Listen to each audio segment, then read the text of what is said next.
위중증 환자가 연일 500명대를 기록하는 가운데 수도권 중환자실 가동률이 80%를 넘어서 병상 부족이 현실화하고 있습니다.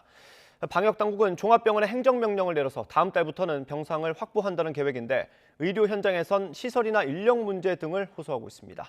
현장에 취재기자 나가 있습니다. 황보혜경 기자. 네, 서울 성모병원 앞에 나와 있습니다. 지금 나가 있는 병원 상황은 좀 어떻습니까? 네, 이곳 병원은 위중증 환자를 위한 병상 20개를 운영하고 있는데요. 이 병상 20개 가운데 90%가 다 차서 이미 병상 부족이 현실화한 모습입니다. 이런 가운데 방역당국 행정명령에 따라 다음 달 3일까지 추가로 20개 병상을 더 확보해야 해서 발등에 불이 떨어졌습니다. 우선 상태가 중증에 가까운 준중증 환자를 위해서 허가 병상의 1.5%를 마련해야 하는데요. 이곳 서울 성모병원은 전체 1,360여 개 병상 가운데 20개 병상을 준중증 환자 병상으로 전환할 예정입니다. 또 허가 병상 1%를 중환자 병상으로 추가하란 예비 행정명령에 따라 관련 논의를 이어가고 있습니다. 중환자 병상 부족 문제는 수치로도 나타났습니다. 수도권 중환자 병상 가동률이 80%를 넘었고 서울은 83%에 달하는데요. 위중증 환자는 대부분 기저질환을 가진 고령층이라 치료가 오래 걸리다 보니 병상에 자리가 나지 않고 있는 겁니다. 이 때문에 수도권에서 병상을 배정받지 못해 하루 이상 기다린 환자는 804명으로 늘었습니다. 정부는 수도권 환자를 1시간 내 거리에 있는 비수도권 중환자 병상으로 보내 치료하자는 방안을 내놨습니다.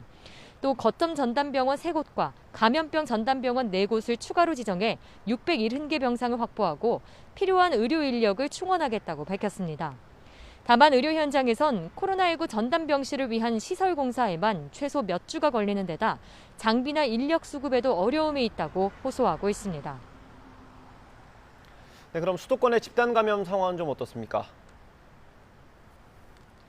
네, 고령층이 많이 머무는 수도권의 요양병원이나 요양시설에서 집단 감염이 끊이질 않고 있습니다. 확진자 대부분은 이미 백신 접종을 다 마친 상태라 돌파 감염 사례로 해당되는데요.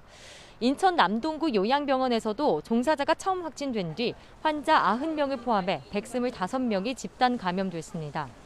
경기 구리시에 있는 정신병원에선 지난 2일 입원 환자 1명이 처음 확진된 뒤 환자 49명을 포함해 56명이 집단 감염됐습니다. 동일 집단 격리에 들어간 병원에선 수도권 병상 부족으로 환자 이송이 지연되면서 상태가 악화해 사망하는 사례도 잇따랐습니다. 경기 부천시 요양병원에선 격리에 들어간 73명 환자 가운데 7명이 숨진 거로 알려졌습니다. 방역당국은 요양병원이나 정신병원 접촉 면회를 추가 접종을 마칠 때까지 중단하고 재택치료는 기존 만 70살 미만에서 70살 이상도 가능하게 했습니다. 지금까지 서울 성모병원에서 YTN 황보혜경입니다.